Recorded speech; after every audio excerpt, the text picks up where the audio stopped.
मुबारक है वो आदमी जो शरीरों की सलाह पर नहीं चलता और खताकारों की राह में खड़ा नहीं होता और ठठाबाजों की मजलिस में नहीं बैठता, बल्कि खुदावंद की शरीयत में उसकी खुशनुदी है और उसी की शरीयत पर दिन रात उसका ध्यान रहता है।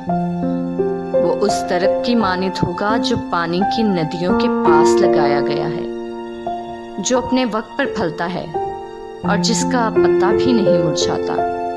सो जो कुछ वो करे बारवर होगा।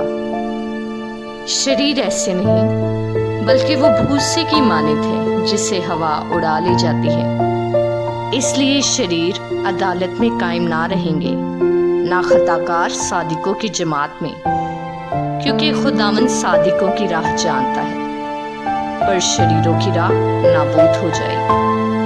आमीन।